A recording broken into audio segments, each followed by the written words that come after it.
ನೋಡಿ, ನೀವು ಸುರಿಗೆ ಒಂದು ಮಾತು ಹೇಳಿ, ಸೌಜನ್ಯ ಪ್ರಕರಣದಿಂದ ಧರ್ಮಸ್ಥಳದವರು ಹೊರಗೆ ಬಂದಿಲ್ಲ ಅಂತ. ಸೌಜನ್ಯ ಪ್ರಕರಣಕ್ಕೂ ಧರ್ಮಸ್ಥಳಕ್ಕೂ ಯಾವುದೇ ಸಂಬಂಧ ಇಲ್ಲ. ಸೌಜನ್ಯ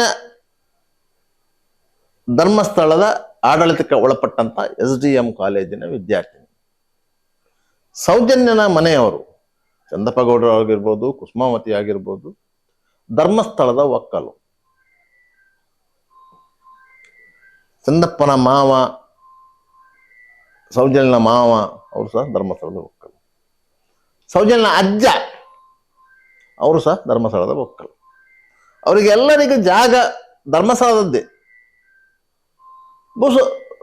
ಭೂಸುಧಾರಣಾ ಕಾಯ್ದೆ ಅಡಿಯಲ್ಲಿ ಡಿಕ್ಲರೇಷನ್ ಕೊಟ್ಟಿದ್ದಾರೆ, ಅವರಿಗೆ ಜಾಗ ಮಂಜೂರು ಆಗಿದೆ. ಧರ್ಮಸ್ಥಳದವರು ಆ ವಿಚಾರಕ್ಕೂ ಆಕ್ಷೇಪ ವ್ಯಕ್ತಪಡಿಸಿಲ್ಲ. ಮತ್ತೆ ಧರ್ಮಸ್ಥಳದವರ ಕಟ್ಟಡದಲ್ಲಿ ಸೌಜನ್ಯನ ಮಾವ ಹೋಟೆಲ್ ಮಾಡ್ಕೊಂಡಿದ್ದದ್ದು ಬಾಡಿಗೆಗೆ. ಆದ್ದರಿಂದ ಇಡೀ ಕುಟುಂಬ ಧರ್ಮಸ್ಥಳದ ಋಣದಲ್ಲಿ ಇರುವಂತಹ ಕುಟುಂಬ.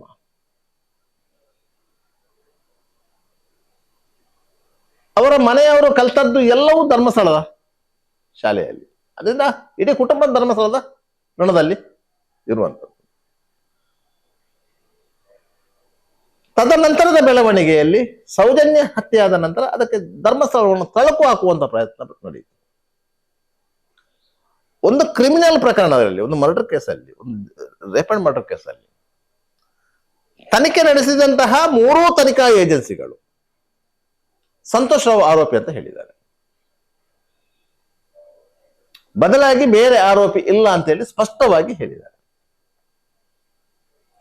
ಆದರೆ ಸಂತೋಷ್ ರಾವ್ನ ಮೇಲೆ ಏನು ಆರೋಪವನ್ನು ಸ್ಥಳೀಯ ಪೊಲೀಸರು ಆರಂಭದಲ್ಲಿ, ತದನಂತರ COD ಅವರು, ತದನಂತರ CBIನವರು ತನಿಖೆ ನಡೆಸಿ ಹೊರಿಸಿದ್ದಾರೆ. ಅದನ್ನು ನ್ಯಾಯಾಲಯದಲ್ಲಿ ಪ್ರೂವ್ ಮಾಡಲಿಕ್ಕೆ ಆಗಲಿಲ್ಲ. ಆದ್ದರಿಂದ ಕೆಳ ನ್ಯಾಯಾಲಯ ಸಂತೋಷ್ ರಾವ್ನ ಬಿಡುಗಡೆಗೊಳಿಸಿದೆ.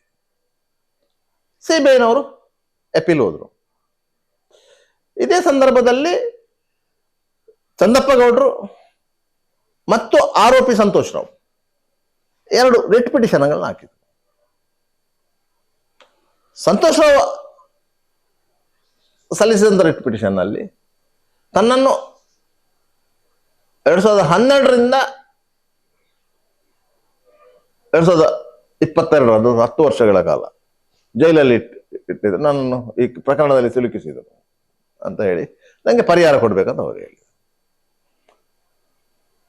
ಚಂದಪ್ಪ ಗೌಡರು ಈ ಪ್ರಕರಣದಲ್ಲಿ ಬೇರೆ ಆರೋಪಿಗಳಿದ್ದಾರೆ, ಅದರಿಂದ ಇದನ್ನು ಮರು ತನಿಖೆ ಕೊಡಬೇಕು ಅಂತ ಹೇಳಿ ರಿಟ್ ಪಿಟಿಷನ್ ಆಗಿದೆ. ಆ 2 ರಿಟ್ ಪಿಟಿಷನ್ಗಳನ್ನ ಹೈಕೋರ್ಟ್ನ ವಿಭಾಗೀಯ ಪೀಠ ವಜಾಗೊಳಿಸಿದೆ. ಅದರೊಟ್ಟಿಗೆ CBI ಸಲ್ಲಿಸಿದಂತ ಮೇಲ್ಮನವಿಯನ್ನು ವಜಾಗೊಳಿಸಿದೆ. ಯಾಕಂದ್ರೆ ಈ ಪ್ರಕರಣದ ತನಿಖೆ ನಡೆಸಿದ್ದು ಸರ್ಕಾರಿ ಏಜೆನ್ಸಿಗಳು ಹೊರತು ಖಾಸಗಿ ಏಜೆನ್ಸಿಗಳಲ್ಲ. ಧರ್ಮಸ್ಥಳದವರ ಏಜೆನ್ಸಿ ಅಲ್ಲ, ಚಂದಪ್ಪ ಗೌಡರ ಏಜೆನ್ಸಿಯೂ ಅಲ್ಲ. ಮೊದಲಿಗೆ ಸ್ಥಳೀಯ ಪೊಲೀಸರು ಮಾಡಿದ್ರು, ಒತ್ತಡ ಬಂತು ಸರ್ಕಾರದ ಮೇಲೆ. ಶಾಸಕ ವಸಂತ ಬಂಗೇರ್ ಅವರು ವಿಧಾನಸಭೆಯಲ್ಲಿ ಪ್ರಸ್ತಾಪ ಮಾಡಿದ್ರು, ಸರ್ಕಾರ CODಗೆ ಕೊಟ್ಟಿತ್ತು, COD ಅವರು ತನಿಖೆ ಮಾಡಿದ್ರು. ಅಷ್ಟೊತ್ತಿಗೆ ಮತ್ತೆ ಒತ್ತಡ ಬಂತು, CBIಗೆ ಹ್ಯಾಂಡ್ ಓವರ್ ಆಯ್ತು. CBIಗೆ ಈ ಪ್ರಕರಣ ಹ್ಯಾಂಡ್ ಓವರ್ ಆದಾಗ ಆ ಪ್ರಕರಣದ ಚಾರ್ಜ್ ಶೀಟ್ ಆಗಿತ್ತು. 45 ದಿವಸ ಸ್ಥಳೀಯ ಪೊಲೀಸರು ತನಿಖೆ ಮಾಡಿದ್ರು. ಭಾಸ್ಕರ್ ರೈ ಅವರು ತನಿಖಾಧಿಕಾರಿ ಆಗಿದ್ರು, ಅವರು ತನಿಖೆ ಮಾಡಿದ್ರು. ಅದನಂತರ COD ಹೋಯ್ತು, ರುದ್ರಮುನಿ ಅವರು ಬಂದರು, ಅವರು ತನಿಖೆ ಮಾಡಿ ಚಾರ್ಜ್ ಶೀಟ್ ಹಾಕಿದ್ರು. ಅದರ ನಂತರ ಇದು CBIಗೆ ಹೋಗಿದ್ರು. CBIಗೆ ಹೋಗುವ ಮಧ್ಯೆ ಆ ಪ್ರಕರಣದಲ್ಲಿ ಇತರ 4 ಹೆಸರುಗಳನ್ನು ಇವರು ಹೇಳಿದರು. ಇವರು ಸಾರ್ವಜನಿಕವಾಗಿ ಆ ಹೆಸರುಗಳನ್ನು ಹೇಳುವುದಕ್ಕಿಂತ ಮೊದಲು COD ಅವರು ಇವರಿಗೆ ನೋಟಿಸ್ ಕೊಟ್ಟಿದ್ದಾರೆ, ಚಂದಪ್ಪ ಗೌಡರಿಗೆ ನೋಟಿಸ್ ಕೊಟ್ಟಿದ್ದಾರೆ, ಕುಸುಮಾವತಿ ಅವರಿಗೆ ನೋಟಿಸ್ ಕೊಟ್ಟಿದ್ದಾರೆ, ವಿಠಲಗೌಡರಿಗೆ ನೋಟಿಸ್ ಕೊಟ್ಟಿದ್ದಾರೆ. ಈ ಹೋರಾಟದಲ್ಲಿ ಮುಂಚೂಣಿಯಲ್ಲಿರುವಂತಹ ಪ್ರಜಾಪ್ರಭುತ್ವ ವೇದಿಕೆಯ ಮಹೇಶ್ ಶೆಟ್ಟಿ ತಿಮ್ಮರೋಡಿ ಅವರಿಗೆ ನೋಟಿಸ್ ಕೊಟ್ಟಿದ್ದಾರೆ. ನೀವು ನಿಮ್ಮಲ್ಲಿರುವ ಸಾಕ್ಷ್ಯಗಳನ್ನ ನಮಗೆ ಹೇಳಿ. ಯಾರೂ ಬರಲಿಲ್ಲ. ಅವರೇ ಈ ಯಾರ ಮೇಲೆ ಆರೋಪಗಳಿತ್ತು, ಉದಯ್ ಜೈನ್ ಇರ್ಬೋದು, ಧೀರಜ್ ಕೆಲ್ಲ ಇರ್ಬೋದು, ಮಲ್ಲಿಕ್ ಜೈನ್ ಇರ್ಬೋದು, ಅವರ ಮೇಲೆಲ್ಲ ಆರೋಪಗಳಿತ್ತು. ಅವರನ್ನೆಲ್ಲ ಕರೆಸಿ ವಿಚಾರಣೆ ಮಾಡಿದ್ರು. ಅವನ್ನೆಲ್ಲ ಕರೆಸಿ ವಿಚಾರಣೆ ಮಾಡಿದ್ರು. ವಿಚಾರಣೆ ಮಾಡಿದಾಗ ಆ ಘಟನೆ ನಡೆದಂತ ಸಂದರ್ಭದಲ್ಲಿ ಅವರು ಎಲ್ಲಿದ್ರು ಅಂತ ಪ್ರಶ್ನೆ ಬರ್ತದೆ. ಸೌಜನ್ಯನ ಮೇಲೆ ಅವರು ಮೂವರು ಸೇರಿ ರೇಪು ಮಾಡ್ಬೇಕಂತಿದ್ರೆ ಅವರ ಸ್ಥಳದಲ್ಲಿ ಇರಲೇಬೇಕಾ? ಇರಬೇಕು. ಆದ್ರೆ ಎಲ್ಲ ರೀತಿಯ ಡಿಜಿಟಲ್ ಎವಿಡೆನ್ಸ್ಗಳನ್ನು ನೋಡಿದ್ರೆ, ಅವರ ಮೊಬೈಲ್ ಲೊಕೇಶನ್ ನೋಡಿದ್ರೆ ಅವರು ಆ ಸ್ಥಳದಲ್ಲಿ ಇರಲಿಲ್ಲ. ಮತ್ತೆ ಅವರನ್ನು ಎನ್ಕ್ವೈರಿ ಮಾಡಿದ ಸಂದರ್ಭದಲ್ಲಿ ಅವರು ಎಲ್ಲೆಲ್ಲಿ ಇದ್ರು ಅಂತ ಹೇಳಿದ್ದಾರೆ. ಎಲ್ಲೆಲ್ಲಿ ಇದ್ರು ಅಂತ ಹೇಳಿದಾಗ ಅದನ್ನು ಕ್ರಾಸ್ ವೆರಿಫಿಕೇಶನ್ ಮಾಡಿದ್ದಾರೆ. ನೋಡಿ, ಉದಯ್ ಜೈನ್ ಉಜಿರೆಯ ಜನಾರ್ದನ್ ದೇವಸ್ಥಾನದ ಅಲ್ಲಿ ನಡೀತಿದ್ದ ಯಕ್ಷಗಾನ ಹೋಗಿದ್ದ ನೋಡ್ಲಿಕ್ಕೆ. ಅಲ್ಲಿ ಇದ್ದ. ಆಗ ಅವನನ್ನು ನೋಡಿದವರಿದ್ದಾರೆ, ಅವನೊಟ್ಟಿಗಿದ್ದವರಿದ್ದಾರೆ. ಅವನು ಅಲ್ಲಿಂದ 9 ಗಂಟೆ ರಾತ್ರಿ ಹೊತ್ತಿಗೆ ವಾಪಸ್ ಬಂದಿರೋದು. ವಾಪಸ್ ಬಂದಾಗ ಈ ಮನ್ನ ಸಂಕದ ಬಳಿ ಜನ ಸೇರಿತ್ತು. ಅವರ ರಿಕ್ಷಾ ನಿಲ್ಲಿಸಿದ್ದಾರೆ, ಕೆಲವರನ್ನ ಮಾತಾಡಿದ್ದಾರೆ. ಆದ್ರಿಂದ ಅವು ಉಜಿರೆಯಲ್ಲಿ ಇದ್ದದ್ದು ಸ್ಪಷ್ಟ. ಅವನೊಟ್ಟಿಗಿದ್ದವರು ಅದನ್ನು ಸಾಕ್ಷೀಕರಿಸಿದ್ದಾರೆ. ಇಷ್ಟೊತ್ತಿಂದ ಅವ ಉಜಿರೆಯಲ್ಲಿ ಇದ್ದ ಅಂತೇಳಿ ಅವನ ಮೊಬೈಲ್ ಲೊಕೇಶನ್ ಸಹ ಅದನ್ನು ಹೇಳ್ತಾ ಇತ್ತು. ಆದ್ದರಿಂದ ಉದಯ್ ಜೈನ್ ಸ್ಥಳದಲ್ಲಿ ಇದ್ದ ಅಂತ ಹೇಳಿ ನಾವು ಪ್ರೂವ್ ಮಾಡ್ಲಿಕ್ಕೆ ಆಗಲ್ಲ. ಅದೇ ರೀತಿ ಧೀರಜ್ ಕೆಲ್ಲ ಅವನ ಪತ್ನಿಯ ಸೀಮಂತದಕ್ಕೆ ಹಾವನ ಕೊಡ್ಲಿಕ್ಕೆ ಅಂತೇಳಿ ಅವರ ಬೆಳ್ತಂಗಡಿಗೆಲ್ಲ ಹೋಗಿದ್ರು. ಬೆಳ್ತಂಗಡಿಗೆ ಹೆಣ್ಣೂರಿಗೆಲ್ಲ ಹೋಗಿದ್ರು. ಆ ಸಂದರ್ಭದಲ್ಲಿ ಅವರು ಎಲ್ಲೆಲ್ಲಿ ಹೋಗಿದ್ದಾನೆ ಅಂತ ಹೇಳಿದಾರೋ ಅದನ್ನೆಲ್ಲ ಕ್ರಾಸ್ ವೆರಿಫಿಕೇಶನ್ ಪೊಲೀಸರು ಮಾಡಿದ್ರು. ಸತ್ಯ ಹೇಳ್ತಾನೆ ಸುಳ್ಳು ಹೇಳ್ತಾನೆ ಅಂತ ಗೊತ್ತಾಗ್ಬೇಕಲ್ಲ. ಸತ್ಯ ಹೇಳ್ತಾನೆ ಮೇಲೆ ಅವನ ಮೇಲೆ ಆರೋಪ ಇಲ್ಲ. ಅದೇ ರೀತಿ ಮಲ್ಲಿಕ್ ಜೈನ್ ಇದ್ದು ಅವನು ಬೇರೆ ಒಂದು ಕಡೆಯಲ್ಲಿದ್ದ. ಅದರಿಂದ ಆ ಮೂವರು ಆ ಪ್ರಕರಣದಲ್ಲಿ ಇಲ್ಲ ಅಂತ ಹೇಳಿ COD ಅವರು ನಿರ್ಧಾರಕ್ಕೆ ಬಂದಿದ್ದು. ತದನಂತರ ಈ ಬಗ್ಗೆ ಅವರನ್ನು ಆರೋಪಿಗಳನ್ನಾಗಿ ಸೇರಿಸಬೇಕು ಅಂತ ಹೇಳಿ CBI ಪರ ವಕೀಲರು CBI ನ್ಯಾಯಾಲಯಕ್ಕೆ ಅರ್ಜಿ ಹಾಕಿತ್ತು. CBI ಮಾಡಿದ ತನಿಖೆಯಲ್ಲಿ ಅವರು ಮೂವರು ಆರೋಪಿಗಳಲ್ಲ, ಆಯ್ತಾ. ಮತ್ತೊಬ್ಬ ಅವರು ಎಲಿಗೇಷನ್ ಮಾಡ್ತಾರೆ ನಿಶ್ಚಲ್ ಕುಮಾರ್ ಮೇಲೆ, ಅಂದ್ರೆ ಅರ್ಷದ್ ಕುಮಾರ್ ಅವರ ಮಗ. ಅವನು ಅಬ್ಸಲ್ಯೂಟ್ಲಿ ಅಮೆರಿಕದಲ್ಲಿದ್ದದ್ದು ಪ್ರೂವ್ ಆಗಿದೆ. COD ಅವರು ಕನ್ಫರ್ಮ್ ಮಾಡ್ಕೊಂಡಿದ್ದಾರೆ, CBIನವರು ಕನ್ಫರ್ಮ್ ಮಾಡ್ಕೊಂಡಿದ್ದಾರೆ. ಯಾಕಂದ್ರೆ ಅಮೆರಿಕಕ್ಕೆ ದೋಣಿಯಲ್ಲಿ ಹೋಗ್ಲಿಕ್ಕೆ ಆಗುದಿಲ್ಲಲ್ಲ, ವಿಮಾನದಲ್ಲೇ ಹೋಗ್ಬೇಕು. ವೀಸಾ ಇದೆ, ಅದು ಎಜುಕೇಶನ್ ಪರ್ಪಸ್ಗೆ ಹೋಗಿರೋದು. ಅಲ್ಲಿ ಯೂನಿವರ್ಸಿಟಿ ಇದೆ, ಅಡ್ಮಿಷನ್ ಇದೆ, ಎಲ್ಲವೂ ಇದೆ. ಅದರಿಂದ ಎಲ್ಲವೂ ಅದು ಇಷ್ಟು ಡಾಕ್ಯುಮೆಂಟರಿ. ಅಷ್ಟು ಡಾಕ್ಯುಮೆಂಟ್ ಅನ್ನ CBIನವರು ವೆರಿಫೈ ಮಾಡಿದ್ದಾರೆ. ಆದ್ರಿಂದಾಗಿ ನಿಶ್ಚಲ್ ಅನ್ನು ಮೊದಲೇ ಕೈ ಬಿಟ್ಟಿದ್ದಾರೆ. ನಿಶ್ಚಲ್ ಅನ್ನು COD ಅವರಾಗ್ಲಿ CBIನವರಾಗ್ಲಿ ಎನ್ಕ್ವೈರಿಗೆ ಕರೀಲಿಲ್ಲ. ಯಾಕಂತ ಹೇಳಿದ್ರೆ ಅವರು ಧರ್ಮಸ್ಥಳದ ಜನ ಅಂತ ಕರೀಲಿಲ್ಲಲ್ಲ. ಒಬ್ಬ ವಿದೇಶದಲ್ಲಿ ವ್ಯಾಸಂಗ ಮಾಡುತ್ತಿರುವ ವಿದ್ಯಾರ್ಥಿಯನ್ನು ಈ ಪ್ರಕರಣದಲ್ಲಿ ಹೇಳಿದ್ದಾರೆ ಅಂತ ಹೇಳಿದ ಕೂಡಲೇ ಸುರಿಗೆ ಆಲೋಚನೆ ಮಾಡೋದು ಅದನ್ನು. ವಿದೇಶ ಅಮೆರಿಕದಲ್ಲಿ, ಅದೇ ಮುಂಬೈನಲ್ಲಿಯ, ಬೆಂಗಳೂರಿನಲ್ಲಿಯ, ಹೈದರಾಬಾದಿನಲ್ಲಿಯೇ ಅವನು ವಿದ್ಯಾಭ್ಯಾಸ ಮಾಡ್ತಾ ಇದ್ರೆ COD ಅವರು ಅಥವಾ CBIನವರು ನೀವು ನೋಟಿಸ್ ಕೊಟ್ಟು ಕರ್ಸ್ತಾ ಇದ್ರು. ಯಾವುದೋ ಸಂದರ್ಭದಲ್ಲಿ ಬಂದು ಹೋಗ್ಲಿಕ್ಕೆ ಸಾಧ್ಯ ಇತ್ತು. ವಿಠಲಗೌಡರು ಹೇಳ್ತಾ ಇದ್ರು ಜಟ್ಟಿನಲ್ಲಿ ಬಂದದ್ದು ಅಂತ ಹೇಳಿ. ಹಾಗೆ ಜಟ್ಟಿ ಹೇಗಿದೆ ಅಂತೆಲ್ಲ ಗೊತ್ತಿರ್ಲಿಲ್ಲ ಅಂತದ್ದು. ಹಾಗೆ ಅಂತದ್ದು ಅಂತೆಲ್ಲ ಸುಳ್ಳುಗಳದ್ರಲ್ಲಿ ಮಿಳಿತ ಆಗಿತ್ತು. ಆದ್ರಿಂದಾಗಿ ಆ ಪ್ರಕರಣ ನಡೆದಿದೆ. ಆ ಪ್ರಕರಣಕ್ಕೂ ಧರ್ಮಸ್ಥಳಕ್ಕೂ ಸಂಬಂಧ ಇಲ್ಲ. ಅದಕ್ಕಾಗಿ ಧರ್ಮಸ್ಥಳದವರು ಅದಕ್ಕೆ ಕೈ ಹಾಕಿಲ್ಲ. ಧರ್ಮಸ್ಥಳದವರ ವಿರುದ್ಧ ಇವರು ಮಹೇಶ್ ಶೆಟ್ಟಿ ತಿಮ್ಮರೋಡಿ, ಗಿರೀಶ್ ಮಠಣ್ಣವರು, ತಮ್ಮಣ್ಣ ಶೆಟ್ಟಿ, ಪ್ರಸನ್ನ ರವಿ, ಟಿ ಜಯಂತ್ ಇಂಥವರೆಲ್ಲ ಎಲಿಗೇಷನ್ ಮಾಡಿದಂತಹ ಸಂದರ್ಭದಲ್ಲಿ ಅವರು ಸಂಬಂಧಪಟ್ಟವರ ಮೇಲೆ ಮಾನನಷ್ಟ ಮೊಕದ್ದಮೆಯನ್ನು ಹೂಡಿದ್ದಾರೆ. ಯಾಕಂತ ಹೇಳಿದ್ರೆ ಶ್ರೀ ಕ್ಷೇತ್ರ ಧರ್ಮಸ್ಥಳ ಅಂತ ಹೇಳಿದ್ರೆ ಒಂದು ಗ್ರಾಮಕ್ಕೆ ಸೀಮಿತ ಆಗಿಲ್ಲ. ಅವರ ವ್ಯವಹಾರಗಳು ರಾಜ್ಯದಲ್ಲಿ, ಆ ಧರ್ಮಸ್ಥಳ ಎನ್ನುವ ಹೆಸರಿನ ಮೇಲೆ ಒಂದು ನಂಬಿಕೆಯ ಪ್ರಶ್ನೆ ಇದೆ. 31 ಜಿಲ್ಲೆಗಳಲ್ಲಿ ಅವರ ಸ್ವಸಹಾಯ ಸಂಘಗಳಿವೆ, 50 ಲಕ್ಷಕ್ಕೂ ಹೆಚ್ಚು ಗುಂಪುಗಳಿವೆ. ಅದರಲ್ಲಿ ಫಲಾನುಭವಿಗಳು ಕೋಟಿಗೂ ಮಿಕ್ಕಿ ಜನ ಇದ್ದಾರೆ. ಸುಮಾರು 50,000 ಸಿಬ್ಬಂದಿಗಳಿದ್ದಾರೆ. ಶ್ರೀ ಕ್ಷೇತ್ರ ಧರ್ಮಸ್ಥಳದಲ್ಲೇ 6,000 ಸಿಬ್ಬಂದಿಗಳಿದ್ದಾರೆ. ಅದರಿಂದಾಗಿ ಒಂದು ಧರ್ಮಸ್ಥಳ ಅಂತ ಹೇಳಿದ ಕೂಡಲೇ ಅದೊಂದು ಇನ್ಸ್ಟಿಟ್ಯೂಟ್, ಒಂದು ಸಂಸ್ಥೆ. ಆ ಸಂಸ್ಥೆಯ ಮೇಲೆ ಆರೋಪ ಮಾಡಿದಂತಹ ಸಂದರ್ಭದಲ್ಲಿ ಆ ಸಂಸ್ಥೆಯ ಮುಖ್ಯಸ್ಥರಾಗಿ ವೀರೇಂದ್ರ ಹೆಗ್ಗಡೆ ಅವರು ಕೋರ್ಟಿಗೆ ಹೋಗ್ಬೇಕಾಗಿಲ್ಲ.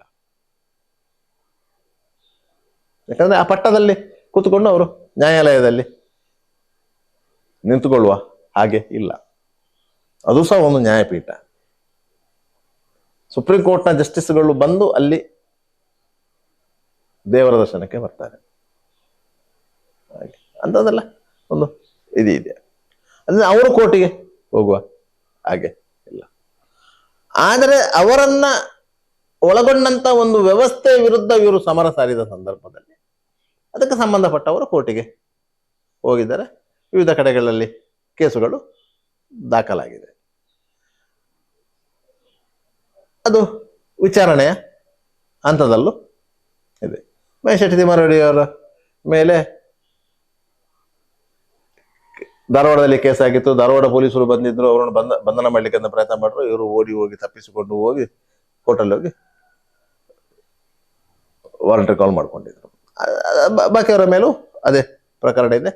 Mangaluru court, Bengaluru court, Tumakuru court, Dharwad court, Savadatti court, ಹೀಗೆ ಹಲವು ಕೋರ್ಟುಗಳಲ್ಲಿ ಕೇಸುಗಳಿವೆ. ಯಾಕಂತ ಹೇಳಿದ್ರೆ ಧರ್ಮಸ್ಥಳ ಅಂತ ಹೇಳಿದ್ರೆ ಬೆಳ್ತಂಗಡಿಯಲ್ಲೇ ಕೇಸು ಮಾಡ್ಬೇಕಂತೇನಿಲ್ಲ. ಸಂಘ ಎಲ್ಲೆಲ್ಲೆಲ್ಲ ಇದೆಯಾ ಎಲ್ಲೆಲ್ಲೂ ಕೇಸು ಮಾಡುವುದು, ಜ್ಯುರಿಡಿಕ್ಷನ್ ಅಲ್ಲೆಲ್ಲ ಬರುವುದಿಲ್ಲ ಅಂತ ಏನಿಲ್ಲ. ಆದರೆ ಒಂದೇ ವಿಚಾರಕ್ಕೆ ಸಂಬಂಧಪಟ್ಟ ಹಾಗೆ 10 ಕಡೆ ಕೇಸು ಮಾಡ್ಲಿಕ್ಕೆ ಆಗುವುದಿಲ್ಲ. ಅದು ಒಂದು ಕಾನೂನಿನ ಜ್ಞಾನ ಇರಲಿಲ್ಲ. ಒಂದೇ ವಿಚಾರಕ್ಕೆ ಸಂಬಂಧಪಟ್ಟು 10 ಕಡೆ ಕೇಸ್ ಮಾಡ್ಲಿಕ್ಕೆ ಆಗುವುದಿಲ್ಲ. ಬೇರೆ ಬೇರೆ ವಿಚಾರಗಳಿಗೆ ಸಂಬಂಧಪಟ್ಟು ಬೇರೆ ಬೇರೆ ಕಡೆ ಕೇಸ್ ಆಗಿರೋದು. ಕೆಲವರು ಹೇಳ್ತಾರೆ ಒಂದೇ ವಿಚಾರಕ್ಕೆ ಸಂಬಂಧ ಅಲ್ಲಿ ಇಲ್ಲಿ ಎಲ್ಲ ಕೇಸ್ ಮಾಡಿದ್ದಾರೆ ಅಂತ. ಅಲ್ಲ, ಒಂದೇ ವಿಚಾರಕ್ಕೆ ಸಂಬಂಧಪಟ್ಟು 10 ಕಡೆ ಕೇಸು ಮಾಡಿದರೆ ಅಷ್ಟೂ ಕೇಸನ್ನು ಒಟ್ಟಿಗೆ ಮಾಡಿ ಹೈಕೋರ್ಟ್ ಆರ್ಡರ್ ಮಾಡ್ತದೆ, ಒಂದು ಕಡೆಯಲ್ಲಿ ವಿಚಾರಣೆ ಮಾಡಿ ಅಂತೇಳಿ. ಈ ಅಷ್ಟೂ ಕೇಸುಗಳನ್ನು ಆ ರೀತಿ ಮಾಡಲಿಕ್ಕೆ ಬರುವುದಿಲ್ಲ. ಆ ರೀತಿ ಮಾಡಲಿಕ್ಕೆ ಬರ್ತಾ ಇದ್ರೆ ಇವರು ಹೈಕೋರ್ಟಿಗೆ ಹೋಗಿ ಅದನ್ನು ಆ ರೀತಿ ಮಾಡಿಸ್ತಾ ಇದ್ರು.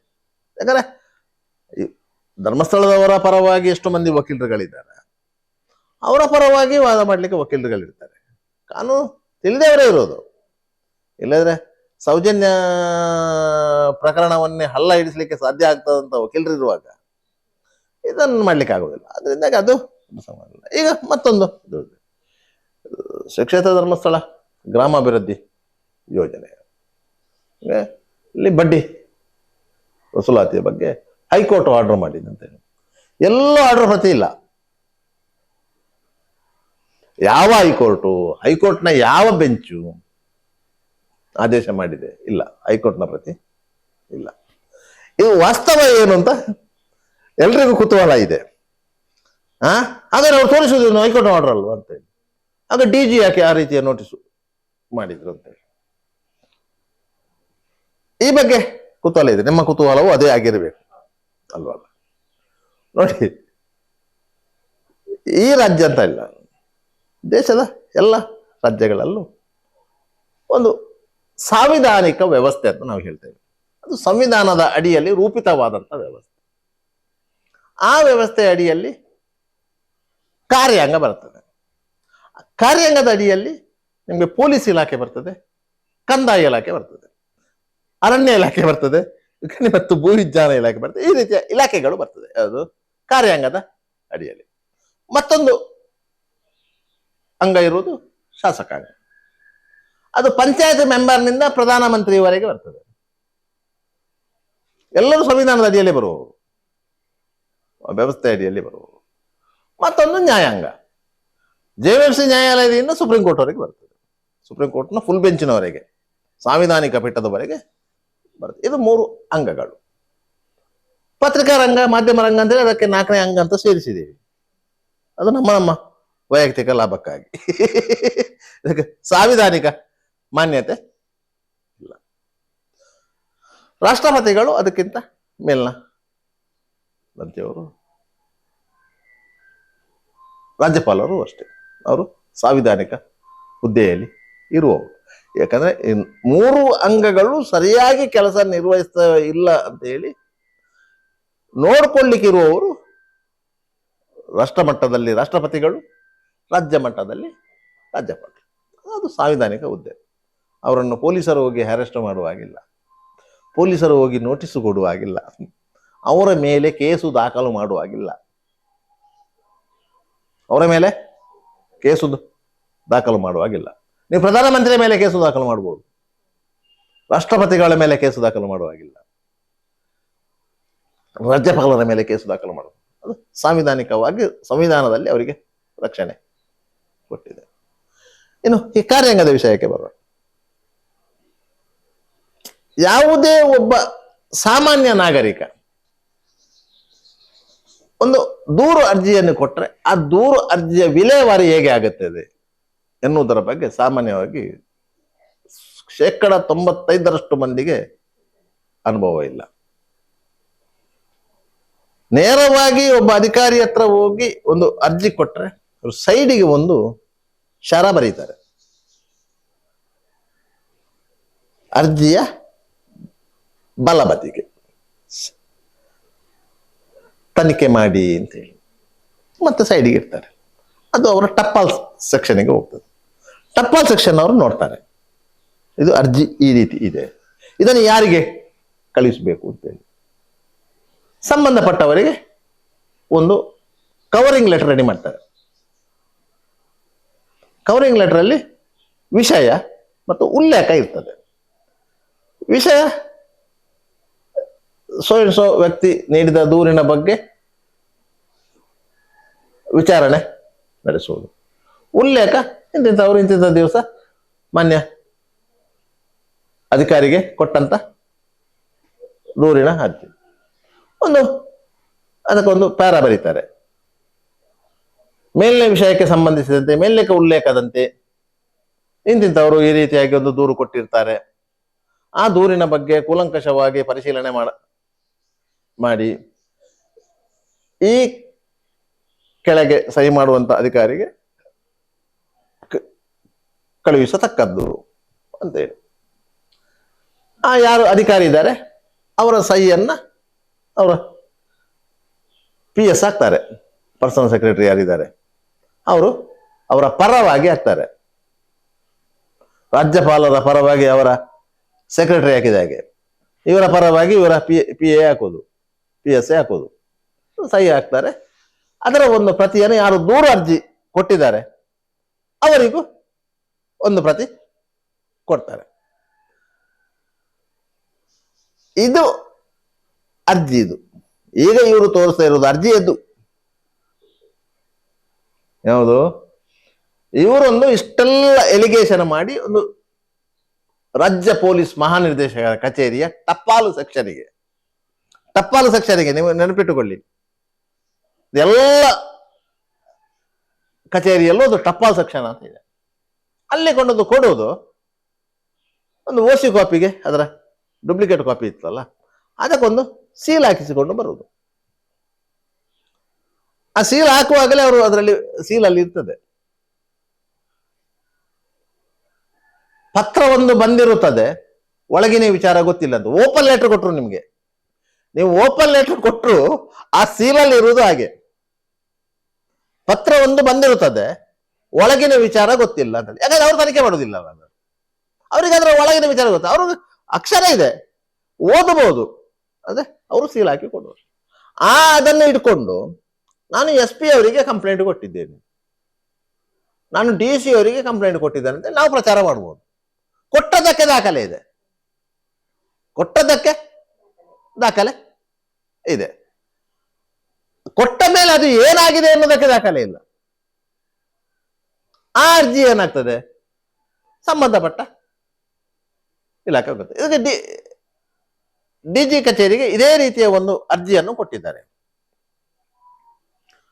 ಟಪಾಲಿಗೆ ಕೊಟ್ಟಿದ್ದಾರೆ. ಅದು DG ಕಚೇರಿಯ ಪಬ್ಲಿಕ್ ರಿಲೇಷನ್ ಆಫೀಸರ್ ಅಂತ ಹೇಳ್ತಾರೆ, SP ಮಟ್ಟದ ಅಧಿಕಾರಿ, ಪಬ್ಲಿಕ್ ರಿಲೇಷನ್ ಆಫೀಸರ್. ನಿಮಗೆ ಗೊತ್ತಿರ್ಲಿಕ್ಕಿಲ್ಲ, DG ಕಚೇರಿಯ ಗಾರ್ಡ್ ಇರ್ತಾನಲ್ಲ, ಅವನು ಯಾರು ಗೊತ್ತಾ? ಇಲ್ಲಿನ ASI ಮಟ್ಟದ ಅಧಿಕಾರಿ,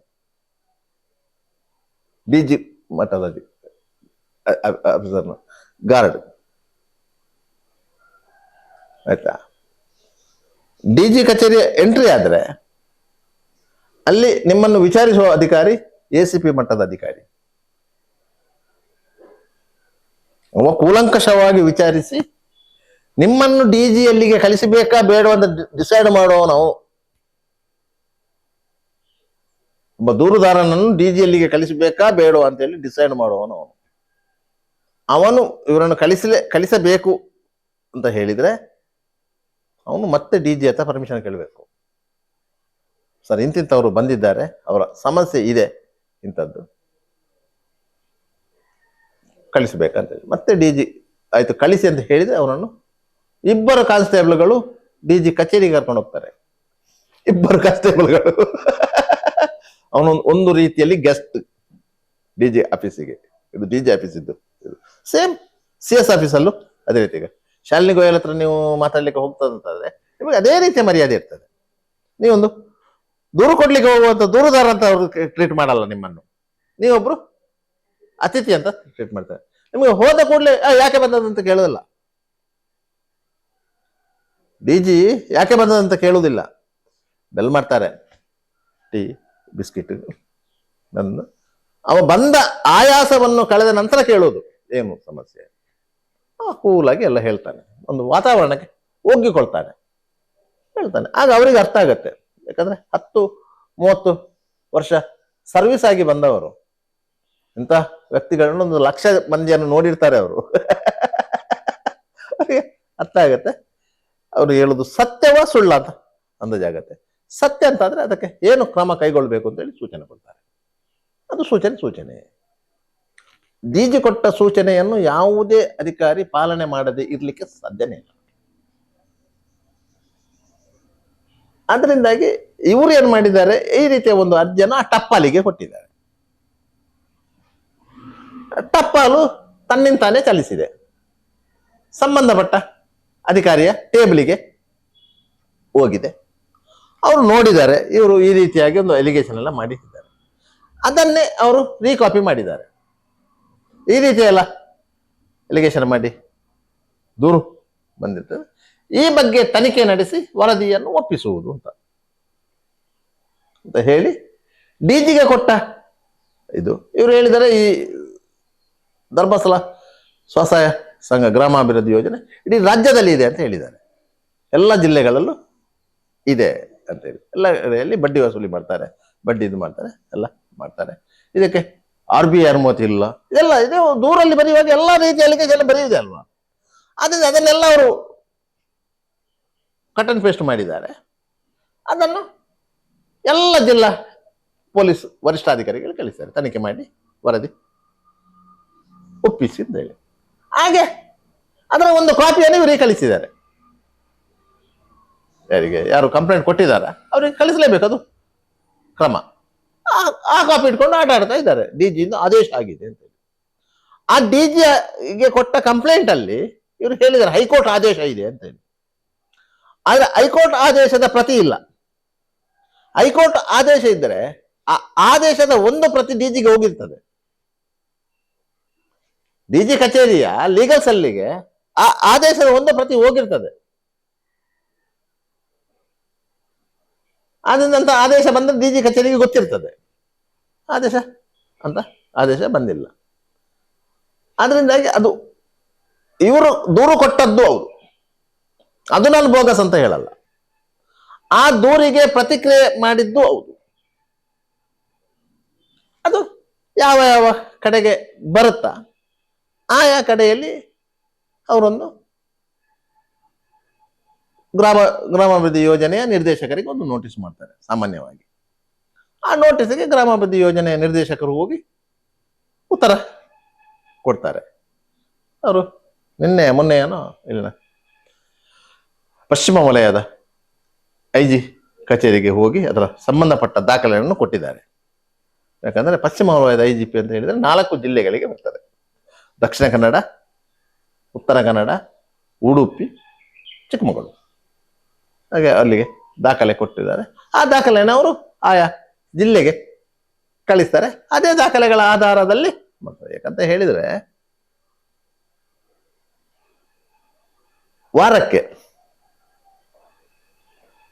ಧರ್ಮಸ್ಥಳ ಗ್ರಾಮಾಭಿವೃದ್ಧಿ ಯೋಜನೆಯಿಂದ ಕಲೆಕ್ಷನ್ ಆಗುವಂತ ಹಣ ಒಂದು ವಾರ, ಯಾಕಂದ್ರೆ ಕೊಟ್ಟ ಸಾಲ ಮರುಪಾವತಿಯ ಹಣ ನಾನು ಹೇಳುದು ಸುಮಾರು 25,000 ಕೋಟಿ ರೂಪಾಯಿ ಕೊಟ್ಟ ಸಾಲ ಮರುಪಾವತಿ ಆಗುವುದು ಒಂದು ವಾರಕ್ಕೆ. ಅಷ್ಟು ಹಣ ಹೋಗಿ ಬೀಳುವುದು ಯಾರು ಸಾಲ ಕೊಟ್ಟಿದೆ ಬ್ಯಾಂಕ್ಗಳು, ಬ್ಯಾಂಕ್ ಆಫ್ ಬರೋಡಾ ಇರ್ಬೋದು, ಕೆನರಾ ಬ್ಯಾಂಕ್ ಇರ್ಬೋದು, ಸಿಂಡಿಕೇಟ್ ಬ್ಯಾಂಕ್ ಇಲ್ಲ ಈಗ, ವಿಜಯ ಬ್ಯಾಂಕ್ ಇರ್ಬೋದು. ಈ ರೀತಿಯ ಬ್ಯಾಂಕ್ಗಳಿಗೆ ಹೋಗಿ ಆ ಸಂಘದ ಅಕೌಂಟಿಗೆ ಹೋಗಿ ಹಣ ಬೀಳ್ತದೆ. ಕೆಲವು ದಿನಗಳ ಹಿಂದೆ ಧರ್ಮಸ್ಥಳದಲ್ಲಿ ಶ್ರೀ ಕ್ಷೇತ್ರ ಧರ್ಮಸ್ಥಳ ಗ್ರಾಮಾಭಿವೃದ್ಧಿ ಯೋಜನೆಯ ಲಾಭಾಂಶ ವಿತರಣೆ ಕಾರ್ಯಕ್ರಮ ಆಯಿತು. ಕೇಂದ್ರ ಅರ್ಥ ಖಾತೆಯ ಸಚಿವೆ ನಿರ್ಮಲಾ ಸೀತಾರಾಮನ್ ಬಂದಿದ್ರು.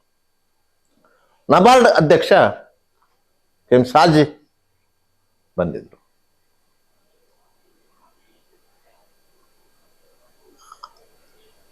ಗುಂಪುಗಳಿಗೆ 3 ವರ್ಷಗಳ ಲಾಭಾಂಶ ವಿತರಣೆ ಆಗಿದೆ.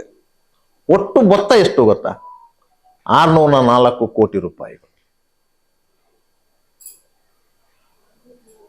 ಕೋಟಿ ರೂಪಾಯಿಗಳು ಲಾಭ 3 ವರ್ಷದ ಹಿಂದೆ ಆಗಿತ್ತು. ಆ ಸಂದರ್ಭದಲ್ಲಿ 400 ಚಿಲ್ಲರೆ ಕೋಟಿ ರೂಪಾಯಿ ಲಾಭಾಂಶ ವಿತರಣೆ ಆಗಿದೆ ಪ್ರತಿಯೊಬ್ಬ ಫಲಾನುಭವಿಗಳಿಗೆ. ಪ್ರತಿಯೊಬ್ಬ ಫಲಾನುಭವಿ ಯಾರು ಲೋನ್ ತೆಗೆದಿದ್ದಾನೆ ಅವ ಫಲಾನುಭವಿ, ಅವ ಬಡ್ಡಿ ಸೇರಿಸಿ ಅಸಲು ಕಟ್ಟಿದ್ದಾನೆ, ಲಾಭ ಅವನಿಗೆ ಬರ್ತದೆ. ಪ್ರತಿಯೊಬ್ಬ ಫಲಾನುಭವಿಗೆ 6,000, 7,000, 8,000 ಲಾಭಾಂಶ ಬಂದಿದೆ. ಈ ಸಾರಿ 604 ಕೋಟಿ ರೂಪಾಯಿ ಲಾಭಾಂಶ ಬಂದಿದೆ. ಸಾಮಾನ್ಯವಾಗಿ ಒಂದೊಂದು ಫಲಾನುಭವಿಗೆ 8,000, 9,000, 10,000 ಲಾಭಾಂಶ ಬರುತ್ತೆ. ಅದು ಪ್ರತಿ 3 ವರ್ಷಕ್ಕೊಮ್ಮೆ ಲೆಕ್ಕಾಚಾರ ಆಗುವುದು. ಆದ್ದರಿಂದ ಆ ಯೋಜನೆಯಲ್ಲಿ ಯಾವುದೇ ರೀತಿಯ ಅಪಸ್ವರ ಇಲ್ಲ, ಎಲ್ಲವೂ ಪಾರದರ್ಶಕ. ಯಾರು ಬೇಕಾದ್ರೂ ಹೋಗಿ ಹೇಳ್ಬೋದು. ಕೆಲವರು ಹೇಳ್ತಾ ಇದ್ರು ನಮಗೆ ಪಾಸ್ಬುಕ್ ಕೊಡಬೇಕು ಅಂತ ಹೇಳಿ. ನೀವು ಬ್ಯಾಂಕಿಗೆ ಹೋದರೆ ನಿಮ್ಮ ಹೆಸರು ಹೇಳಿದರೆ ನಾವು ಇಂತಿಂಥ ಸ್ವಸಹಾಯ ಸಂಘದ ಧರ್ಮಸ್ಥಳ ಗ್ರಾಮಾಭಿವೃದ್ಧಿ ಯೋಜನೆ ಸ್ವಸಹಾಯ ಸಂಘದ ಹೆಸರು ಇದು, ನಮ್ಮ ಅಕೌಂಟಿನ ಡೀಟೇಲ್ ಕೊಡಿ ಅಂತ ಕೇಳಿದರೆ ಬ್ಯಾಂಕಿನವರು ಕೊಡ್ತಾರೆ. ನೀವು ಸಂಘಕ್ಕೆ ಪಾಸ್ಬುಕ್ ಇರುವುದು, ಆ ಪಾಸ್ಬುಕ್ನಲ್ಲಿ ನಿಮ್ಮ ಸಂಘದಲ್ಲಿ ಎಷ್ಟು 8 ಮಂದಿ ಇದ್ದಾರಾ, 10 ಮಂದಿ ಇದ್ದಾರಾ, ಅಷ್ಟು ಮಂದಿ ಹೆಸರುಗಳಿವೆ. ಆಯ್ತಾ? ನೀವು ಲೋನ್ ತೆಗೆದಿದ್ದೀರಿ, ನೀವು ಹೋಗಿ ಬ್ಯಾಂಕಿಗೆ ಹೋಗಿ ಸ್ವಸಹಾಯ ಸಂಘದ ಹೆಸರು ಹೇಳಿದ್ರೆ ಅದರ ಕೋಡ್ ನಂಬರ್ ಇದೆ, ಅದನ್ನು ಹೇಳಿದ್ರೆ ನಿಮ್ಗೆ ಅದರ ಸ್ಟೇಟ್ಮೆಂಟ್ ಬ್ಯಾಂಕಿನವರು ಕೊಡ್ತಾರೆ. ನೀವು ಕಟ್ಟಿದ್ದನ್ನು ಅವರು ಕಟ್ಟದೇ ಇದ್ರೆ, ನೀವು ಸಂಘಕ್ಕೆ ಕಟ್ಟಿರ್ತೀರಿ ವಾರ ಹೋಗಿ, ಅದನ್ನು ಅವ್ರು ಕಟ್ಟದೇ ಇದ್ರೆ ಸಾಮಾನ್ಯವಾಗಿ ಫ್ರಾಡ್ ಆಗೋದು ಈ ರೀತಿಯಾಗಿ. ನೀವು ಪಿಗ್ಮಿಗೆ ಕಟ್ಟಿರ್ತೀರಿ,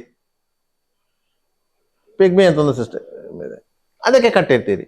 ಪಿಗ್ಮಿ ಕಲೆಕ್ಷನ್ ಮಾಡುವ ಬಂದು ಹಣ ಹಿಡ್ಕೊಂಡು ಹೋಗಿರ್ತಾನೆ, ನಿಮಗೊಂದು ಚೀಟಿ ಕೊಟ್ಟಿರ್ತಾನೆ, ಅವನದೊಂದು ಮೆಷಿನ್ ಇದೆ, ಮೆಷಿನಲ್ಲಿ ನೀವು 100 ರೂಪಾಯಿ ಕಟ್ಟಿದ್ದೀರಿ ಅಂತೇಳಿ ಕೊಡ್ತಾನೆ.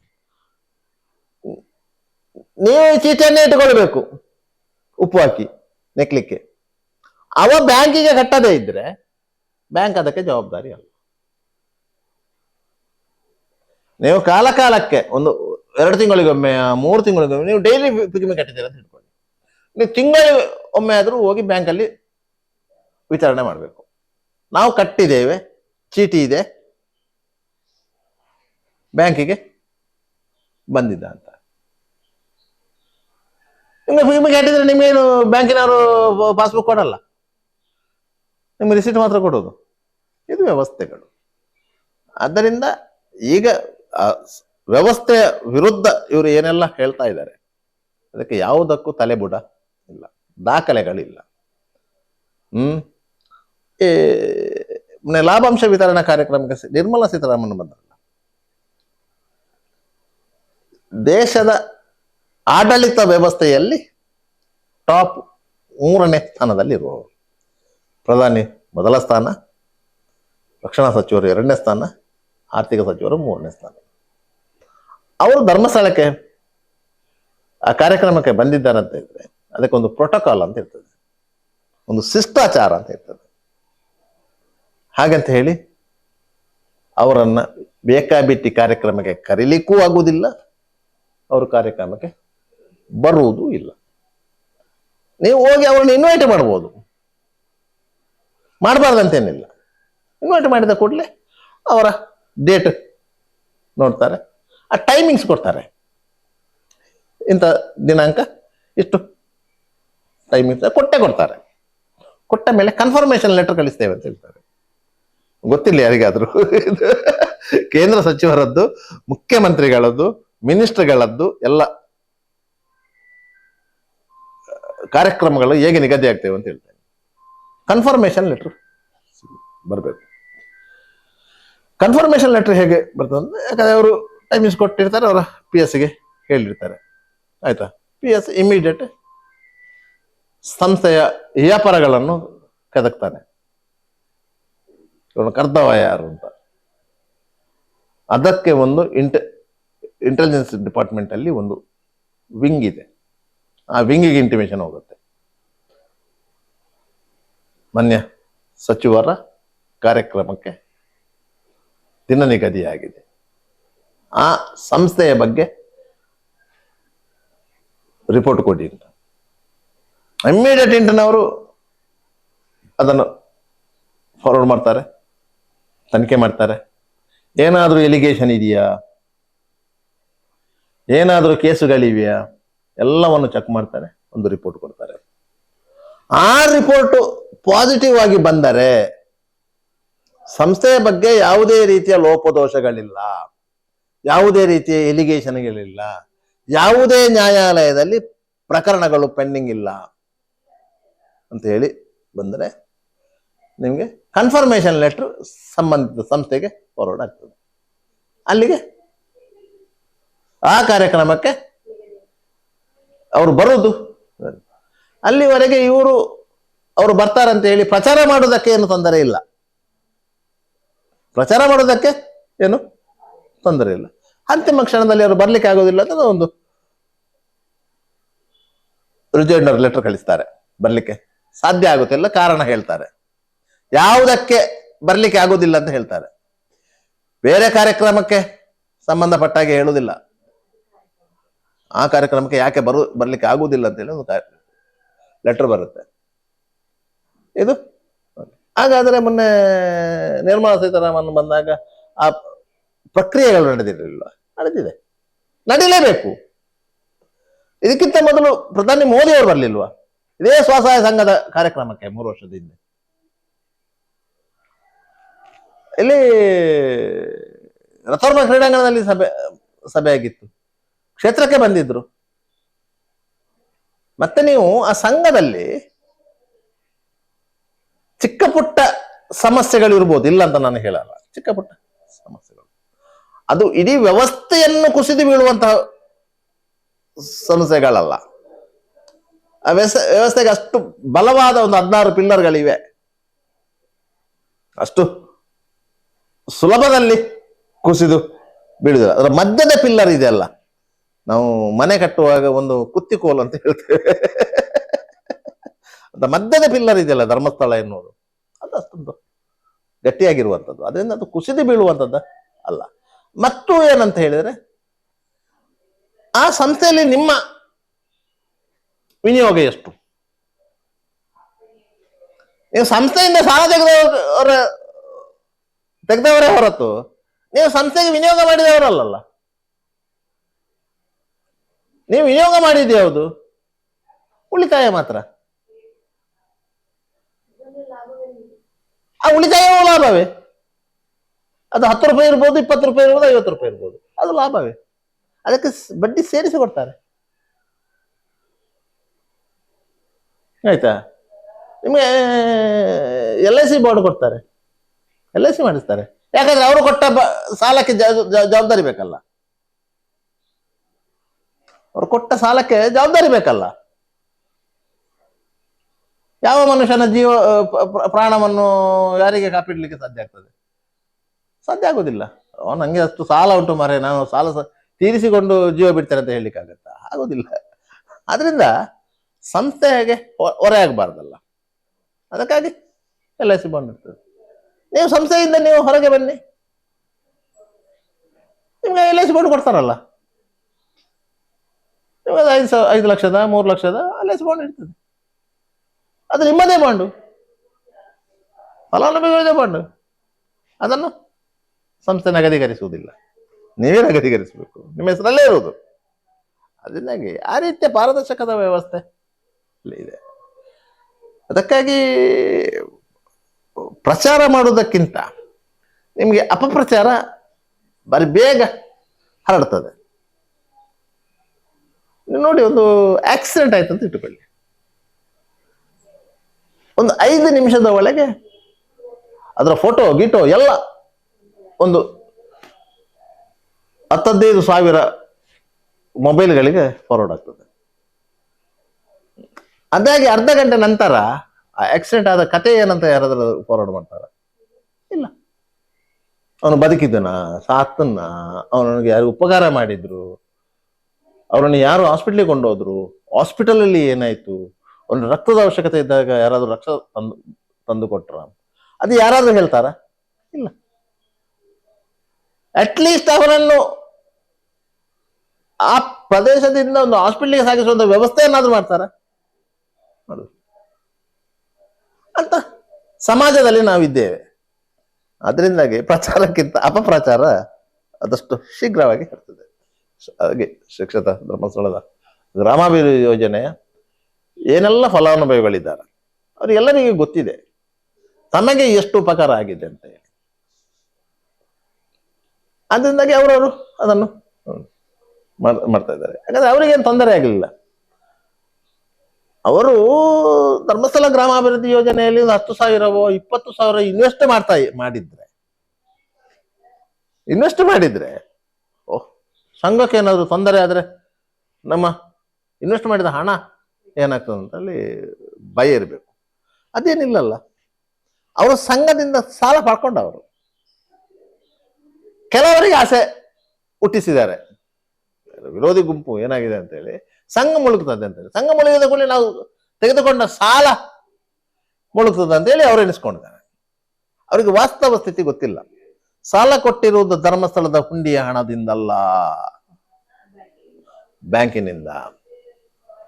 1982ರಲ್ಲಿ ಈ ಸಂಘದ ಒಂದು ಹಿನ್ನೆಲೆ ಹೇಳ್ತೇನೆ ನಿಮ್ಗೆ. 1982ರಲ್ಲಿ ಧರ್ಮಸ್ಥಳ ಗ್ರಾಮಾಭಿವೃದ್ಧಿ ಯೋಜನೆ ಆರಂಭವಾದದ್ದು. ಅದೇ ವರ್ಷ ಧರ್ಮಸ್ಥಳದ ಬಾಹುಬಲಿಗೆ ಮಹಾಮಸ್ತಕಾಭಿಷೇಕ ಆದದ್ದು, ಪ್ರಥಮ ಮಹಾಮಸ್ತಕಾಭಿಷೇಕ. ಆ ಮಹಾಮಸ್ತಕಾಭಿಷೇಕದ ಸವಿ ನೆನಪಿಗಾಗಿ ಈ ಯೋಜನೆಯನ್ನು ಜಾರಿಗೆ ತಂದರು.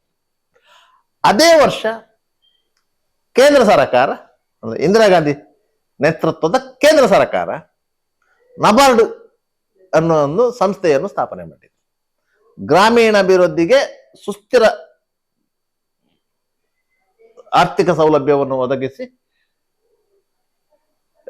ಕಾರ್ಯನಿರ್ವಹಿಸಬೇಕು ಅಂತ ಗ್ರಾಮೀಣಾಭಿವೃದ್ಧಿಗೆ. ಅದಕ್ಕಾಗಿ ಆ ಕಾಲದಲ್ಲಿ 35,000 ಕೋಟಿ ರೂಪಾಯಿಗಳನ್ನು ಸೆಂಟ್ರಲ್ ಗವರ್ಮೆಂಟ್ ಇಟ್ಟಿತ್ತು. ಅರ್ಜುನ್ ಸಿಂಗ್ ಅವರು ಅದರ ಮಂತ್ರಿ ಆಗಿದ್ರು. ಮಾನವ ಸಂಪನ್ಮೂಲ ಇಲಾಖೆ ಅಂತ ಇದೆ. ಇಲಾಖೆಗೆ ಅರ್ಥ ಸಚಿವರು ಮಂತ್ರಿ ಅಲ್ಲ, ಮಾನವ ಸಂಪನ್ಮೂಲ ಇಲಾಖೆ ಮಂತ್ರಿ. ಅರ್ಜುನ್ ಸಿಂಗ್ ಅವರು ಮಧ್ಯಪ್ರದೇಶದ CM ಆಗಿದ್ರಲ್ಲ, ಅವರು ಮಂತ್ರಿ ಆಗಿದ್ರು. ಅದು ಆ ಸಂದರ್ಭದಲ್ಲಿ ಸ್ಥಾಪನೆ ಆಯಿತು. ಆ ನಬಾರ್ಡ್ ಆ ಹಣವನ್ನ ಸ್ವಸಹಾಯ ಸಂಘಗಳು ಮಾಡಬೇಕು ಅಂತ ಹೇಳಿ 4% ಅಲ್ಲಿ ಕೊಡ್ತಾ ಇತ್ತು. ಆ 4% ಅಲ್ಲಿ ಹಣ ತಂದು ಧರ್ಮಸ್ಥಳ ಗ್ರಾಮಾಭಿವೃದ್ಧಿ ಯೋಜನೆಯನ್ನು ಸ್ಟಾರ್ಟ್ ಮಾಡಿದ್ದು ಕೇವಲ ಒಂದು ತಾಲೂಕಿಗೆ ಸೀಮಿತವಾಗಿ. ಅದರ ನಂತರ ಅದು ಬೆಳ್ಕೊಂಡು ಹೋದದ್ದು, ಈಗ ರಾಜ್ಯ ಮಟ್ಟಕ್ಕೆ ವಿಸ್ತರಣೆ ಆದದ್ದು. ಯಾವಾಗ ನಬಾರ್ಡಿದ್ದು ಮಿತಿ ದಾಟಿತ್ತು, ನಬಾರ್ಡಿದ್ದು ಮಿತಿ ದಾಟಿತ್ತು, ನಬಾರ್ಡಿಗೆ ಲಿಮಿಟ್ ಇದೆ, ಇಷ್ಟೇ ಸಾಲ ಕೊಡಬಹುದು ಅಂತ ಹೇಳಿ ಮಿತಿ ದಾಟಿತ್ತು. ಮೊನ್ನೆ ಕರ್ನಾಟಕದ ಮುಖ್ಯಮಂತ್ರಿ ಸಿದ್ದರಾಮಯ್ಯ ಅವರು ಡೆಲ್ಲಿಗೆ ಹೋಗಿ ನಬಾರ್ಡ್ ಅಧ್ಯಕ್ಷರನ್ನೆಲ್ಲ ಮೀಟರ್ಗೆ ಬಂದರು, ರಾಜ್ಯ ಸರ್ಕಾರಕ್ಕೆ ಸಾಲ ಕಡಿತ ಮಾಡಿದ್ದಾರೆ ಅಂತ ಹೇಳಿ. ಕಳೆದ ವರ್ಷ ಇಷ್ಟು ಸಾವಿರ ಕೋಟಿ ಕೊಟ್ಟಿದ್ರು, ಈ ಸರಿ ಸಾಲ ಕಡಿತ ಮಾಡಿದ್ದಾರೆ ಅಂತ ಹೇಳಿ ಹೋಗಿ. ನಬಾರ್ಡಿಗೆ ಮಿತಿ ಇದೆ ಸಾಲ ಕೊಡುವಂಥದ್ದು. ಆ ಮಿತಿ ದಾಟಿತು, ಆ ಮಿತಿ ಸಾಕಾಗುವುದಿಲ್ಲ ಅಂತ ಆಯ್ತು. ಅಷ್ಟೊತ್ತಿಗೆ ಈ ಯೋಜನೆ ಮತ್ತಷ್ಟು ವಿಸ್ತಾರ ಆಗಬೇಕು ಅಂತ ಹೇಳಿ ಪೂಜ್ಯ ಕಾವಂದರು ಬ್ಯಾಂಕ್ ಅನ್ನು ಅಪ್ರೋಚ್ ಮಾಡಿದ್ರು, RBI ಅಪ್ರೋಚ್ ಮಾಡಿದ್ರು. ಎಲ್ಲ ದಾಖಲೆಗಳನ್ನ RBI ಮುಂದೆ ಇಟ್ಟು RBI ಅನುಮೋದನೆ ಸಿಕ್ಕಿತು. ಯಾವುದೇ ಬ್ಯಾಂಕ್ಗಳು ಈ ಯೋಜನೆಗೆ ಹಣಕಾಸಿನ ನೆರವು ಒದಗಿಸಬಹುದು ಅಂತ. ಯಾವುದೇ ಬ್ಯಾಂಕ್ಗಳು, RBI ಅಧೀನದಲ್ಲಿರುವಂತಹ ಎಲ್ಲ ರಾಷ್ಟ್ರೀಕೃತ ಬ್ಯಾಂಕುಗಳು, ಖಾಸಗಿ ಬ್ಯಾಂಕುಗಳು, ಸಹಕಾರಿ ಸೊಸೈಟಿಗಳು, ಯಾರು ಬೇಕಾದ್ರೆ ಅದಕ್ಕೆ RBIದು ಎಲ್ಲವನ್ನು RBI ನಿಯಮಾವಳಿ ಸಾರವಾಗಿ ನಡೆಸ್ಕೊಂಡು ಬರಬೇಕು ಅಂತೇಳಿ. RBI ನಿಯಮಾವಳಿ ಸೆಕ್ಯೂರ್ಡ್ ಲೋನಿಗೆ ನೀವು 14% ಬಡ್ಡಿ ತಗೊಳ್ಬಹುದು. RBI ನಿಯಮಾವಳಿ ಸೆಕ್ಯೂರ್ಡ್ ಲೋನಿಗೆ. ಅನ್ಸೆಕ್ಯೂರ್ಡ್ ಲೋನು 16% ಬಡ್ಡಿ ತಗೊಳ್ಬಹುದು. ಅಂಥದ್ರಲ್ಲಿ ಧರ್ಮಸ್ಥಳ ಗ್ರಾಮಾಭಿವೃದ್ಧಿ ಯೋಜನೆ ಬಡ್ಡಿ ತಗೊಳ್ಳುವುದು ಕೇವಲ 13.5%. ನಿಮಗೆ ಅದು ಲೋನ್ ತೆಗೆದು ನೀವು ವಾರ ವಾರ ಕಟ್ಟುವಾಗ ನಿಮಗೆ ನೋಡ್ಲಿಕ್ಕೆ ಅದು ದೊಡ್ಡದಂತ ಕಾಣ್ತದೆ. ಟೋಟಲ್ ಲೆಕ್ಕ ಹಾಕಿದಾಗ ನಿಮಗೆ ಅಷ್ಟೇ ಪರ್ಸೆಂಟ್ ಲೋನಲ್ಲಿ ನಿಮ್ಮ ಸಾಲ ಸಂದಾಯ ಆಗುತ್ತೆ. ಮತ್ತೆ ಅದಕ್ಕೊಂದು ಸೆಕ್ಯೂರಿಟಿ ಇರ್ತದೆ. ನೀವು ಇವತ್ತು ಸಾಲದ ಅರ್ಜಿ ಕೊಟ್ಟರೆ 1 ವಾರದೊಳಗೆ ನಿಮಗೆ ಸಾಲ ಸ್ಯಾಂಕ್ಷನ್ ಆಗುತ್ತೆ, ನಿಮ್ಮ ಅಕೌಂಟಿಗೆ ಹಣ ಬಂದು ಬೀಳ್ತದೆ. ಎಲ್ಲೂ ಕ್ಯಾಶ್ ವ್ಯವಹಾರ ಇಲ್ಲ, ಅವರವರ ಅಕೌಂಟಿಗೆ ಬೀಳುವುದು. ಅವನೇ ಹೋಗಿ ತೆಗೆದು ಯಾರಿಗಾದ್ರೂ ಕೊಡಬೇಕು. ಅದು ಸ್ಯಾಂಕ್ಷನ್ ಮಾಡಿದವರಿಗೆ ಒಂದಿಷ್ಟು, ಅರ್ಜಿ ಬರೆದವನಿಗಿಷ್ಟು, ಇಂಥ ವ್ಯವಸ್ಥೆ ಈ ಸಂಘದಲ್ಲಿ ಇಲ್ಲ. ನಿಮಗೆ ಸೊಸೈಟಿಯಲ್ಲಿ ಹೋಗಿ ಲೋನ್ ತೆಗೆಯುವಾಗ ಗೊತ್ತಿರ್ತದೆ, ಸೊಸೈಟಿಗೆ ಕರ್ಕೊಂಡು ಹೋದವನಿಗೆ ಒಂದು ಕೊಡ್ಲಿಕ್ಕಿದೆ, ಅಲ್ಲಿ ಹೋಗಿ ಅಲ್ಲಿ ದಾಖಲೆಗಳನ್ನು ನೋಡಿ ವೆರಿಫೈ ಮಾಡುವವನಿಗೆ ಒಂದು ಕೊಡ್ಲಿಕ್ಕಿದೆ, ಅದ ನಂತರ ಮ್ಯಾನೇಜರಿಗೆ ಕಮಿಷನ್ ಕೊಡ್ಲಿಕ್ಕಿದೆ, ಅದ ನಂತರ ಅವನಿಗೆ ಲೋನ್ ಸಿಗುತ್ತೆ. ಅದು ಕೃಷಿ ಲೋನ್ ಹೇಳ್ತಾರೆ, ಅದು ಕೊಡು ನಿಮ್ಗೆ ಅದು ಶೂನ್ಯ ಬಡ್ಡಿ ದರದಲ್ಲಿ ಬರುವುದಲ್ವಾ, ನಿಮಗೆ ಬಡ್ಡಿ ಇಲ್ಲಲ್ಲ, ಆ ಬಡ್ಡಿಯನ್ನು ಇಲ್ಲಿ ವಸೂಲು ಮಾಡ್ತಾರೆ ಅವರು. ಇಲ್ಲದ್ರೆ ನಿಮ್ಗೆ ಎಲಿಜಿಬಿಲಿಟಿ ಇಲ್ಲ ಅಂತ ಹೇಳ್ತಾರೆ. ನಿಮಗೆ ಲೋನ್ ಬೇಕು ಅನಿವಾರ್ಯ, ಅದರಿಂದಾಗಿ ಆ ರೀತಿಯಾಗಿ ಇದು ಟೋಟಲಿ ಧರ್ಮಸ್ಥಳ ಗ್ರಾಮಾಭಿವೃದ್ಧಿ ಯೋಜನೆಯ ಹಿನ್ನೆಲೆ ಮತ್ತು ಅದರ ವ್ಯವಹಾರ ಮತ್ತೆ ಈಗ ನಡೀತಿರೋ ಅಪಪ್ರಚಾರಗಳ ಒಂದು ಕ್ಲಾರಿಫಿಕೇಶನ್. ಇದು ಒಂದು ಸಂಸ್ಥೆಯ ಪರವಾಗಿ ನಾವು ಕೊಡ್ತಾ ಇರೋದಲ್ಲ, ಇದು ವಾಸ್ತವ. ಅದರ ಬಗ್ಗೆ ಅದಕ್ಕೂ ನಮ್ಗೆ ಏನು ಸಂಬಂಧ ಇಲ್ಲ. ಆದರೆ ಯಾವ ರೀತಿಯಲ್ಲಿ ಒಂದು ಅಪಪ್ರಚಾರ ಮಾಡ್ಲಿಕ್ಕೆ ಆಗ್ತದೆ, ನೀವು ಪ್ರಚಾರ ಮಾಡ್ಲಿಕ್ಕೆ ದುಡ್ಡು ಖರ್ಚು ಮಾಡಬೇಕು, ಜಾಹೀರಾತು ಕೊಡಬೇಕು, ಎಲ್ಲ ಅಪಪ್ರಚಾರ ಮಾಡ್ಲಿಕ್ಕೆ ದುಡ್ಡು ಖರ್ಚು ಮಾಡ್ಲಿಕ್ಕಿಲ್ಲ. ಅದರಿಂದಾಗಿ ಅವರು ಆ ಸುಲಭದ ದಾರಿಯನ್ನು ಇಟ್ಕೊಂಡಿದ್ದಾರೆ. ಅದರಿಂದ ಜನರು ಅದಕ್ಕೆ, ಯಾಕಂದ್ರೆ ತೊಂದರೆ ಜನರಿಗೆ, ನಷ್ಟ ಜನರಿಗೆ. ಧರ್ಮಸ್ಥಳ ಗ್ರಾಮಾಭಿವೃದ್ಧಿ ಯೋಜನೆ ನಾಳೆ ನಿಂತರೆ ಧರ್ಮಸ್ಥಳಕ್ಕೆ ಏನು ನಷ್ಟ ಇಲ್ಲ, ಜನರಿಗೆ ನಷ್ಟ. 10,000 ರೂಪಾಯಿ ಸಾಲ ತಗೊಂಡವರು ಇವತ್ತು 5 ಲಕ್ಷ ರೂಪಾಯಿ ಸಾಲ ತೆಗೆದುಕೊಳ್ಳುವ ಮಟ್ಟಿಗೆ ಮುಂದುವರೆದಿದ್ದಾರೆ. ಹೆಂಗಸರೇನು ಕಡಿಮೆ ಏನಿಲ್ಲ, ಅಷ್ಟು ಸಬಲರಾಗಿದ್ದಾರೆ. 5 ಲಕ್ಷ ರೂಪಾಯಿ ಸಾಲ ತೆಗೆದು ವಾರ ವಾರ ಕಟ್ತೇವೆ ಅನ್ನೋ ಒಂದು ಧೈರ್ಯವನ್ನು ನೋಡಿದ್ರು. ಆಮೇಲೆ ಕಾರ್ಯಕ್ರಮಕ್ಕೆ ಹೋದ ಸಂದರ್ಭದಲ್ಲಿ ಎಲ್ಲ ನೋಡಿದೆವು ಅವರ ಆತ್ಮವಿಶ್ವಾಸ ಹೇಗೆ ಬೆಳೆದಿದೆ ಅಂತ ಹೇಳಿ. ಒಟ್ಟಾರೆಯಲ್ಲಿ ವ್ಯವಸ್ಥೆಯ ಬಗ್ಗೆ ಸತ್ಯ ಮಿತಿಗಳ ಬಗ್ಗೆ ಸರಿಯಾದಂತಹ ಒಂದು ಯೋಜನೆಗಳನ್ನ ಮಾಡಬೇಕು. ಅಂತಹ ಯೋಜನೆಯನ್ನ ಅಷ್ಟು ನೀಟಾಗಿ ಪಾರದರ್ಶಕವಾಗಿ ಮಾಡಿದ್ದಾರೆ. ಮತ್ತೆ ಯಾರಿಗೂ ಸಂಶಯ ಇದ್ರು ಅವರು ಓಪನ್ ಆಗಿ ಹೇಳ್ತಾರೆ. ಅದನ್ನು ಮುಚ್ಚಿಡುವಂಥದ್ದು ಹಿಡನ್ ಅಜೆಂಡಾ ಅಂತದ್ದು ಏನಿಲ್ಲ, ದಾಖಲೆಗಳ ಸಮೇತ. ಯಾಕಂತ ಹೇಳಿದ್ರೆ ಧರ್ಮಸ್ಥಳವನ್ನು ನಿಭಾಯಿಸಲು ಈ ರೀತಿಯ ಯೋಜನೆಗಳನ್ನು ರೂಪಿಸಿ ಅದರ ಬಡ್ಡಿಯ ಹಣದಿಂದ ಹಣ ಬರಬೇಕಂತ ಇಲ್ಲ. ಧರ್ಮಸ್ಥಳಕ್ಕೆ ಧರ್ಮಸ್ಥಳದ ಭಕ್ತಾದಿಗಳೇ ಸಾಕು. ಯಾಕಂತ ಹೇಳಿದ್ರೆ ಆ ಹಣದಿಂದ ಗ್ರಾಮಾಭಿವೃದ್ಧಿ ಯೋಜನೆಯ ಎಷ್ಟು ಲಾಭ ಬರುತ್ತೆ, ಆ ಲಾಭವನ್ನು ಸಹ ಫಲಾನುಭವಿಗಳಿಗೆ ಹಂಚುವಂತ ಒಂದು ವ್ಯವಸ್ಥೆ ಬೇರೆ ಯಾವುದೇ ಯೋಜನೆಯಲ್ಲಿ ಇಲ್ಲ. ಈ ಮೊನ್ನೆ ವಿತರಿಸಿದಂತ 604 ಕೋಟಿ ರೂಪಾಯಿಗಳು ಆ ಯೋಜನೆಯಿಂದ ಬಂದ ಲಾಭವೇ. ಸುಮಾರು 50,000 ಮಂದಿ ಆ ಯೋಜನೆ ಅಡಿಯಲ್ಲಿ ಕೆಲಸ ಮಾಡ್ತಾ ಇದ್ದಾರೆ. ಅವರಿಗೆ ಸಂಬಳ ಎಲ್ಲ ಯೋಜನೆಯಿಂದಲೇ ಹೋಗ್ತಾ ಇರೋದು, ಧರ್ಮಸ್ಥಳದಿಂದ ಹೋಗ್ತಾ ಇಲ್ಲ. ಧರ್ಮಸ್ಥಳದ ಇನ್ಸ್ಟಿಟ್ಯೂಷನ್ಸ್ ಇದೆ, ಶಿಕ್ಷಣ ಸಂಸ್ಥೆಗಳಿವೆ, ಆಸ್ಪತ್ರೆಗಳಿವೆ, ಎಲ್ಲವೂ ಆಯಾ ವ್ಯವಸ್ಥೆ ಅಡಿಯಲ್ಲಿ ಹೋಗ್ತದೆ. ಧರ್ಮಸ್ಥಳ ಅಂದ್ರೆ ಧರ್ಮಸ್ಥಳ, ಅದರ ಅಡಿಯಲ್ಲಿ ಎಲ್ಲವೂ ಇದೆ. ಆ ಕೊಡೆಯ ಅಡಿಯಲ್ಲಿ ಎಷ್ಟೆಲ್ಲ ವ್ಯವಸ್ಥೆಗಳಿವೆ, ಅದು ಅದೇ ರೀತಿಯಾಗಿ ನಡ್ಕೊಂಡು. ಇಲ್ಲದ್ರೆ ಒಬ್ಬ ವ್ಯಕ್ತಿ ಅದನ್ನು ಮೇಂಟೈನ್ ಮಾಡಲಿಕ್ಕೆ ಸಾಧ್ಯ ಇಲ್ಲ. ಆ ರೀತಿಯ ವ್ಯವಸ್ಥೆಗಳನ್ನು ಮಾಡಿಕೊಂಡು ಹೋದಾಗ ಆ ರೀತಿಯ ವ್ಯವಸ್ಥೆಗಳಾಗಿರೋದು.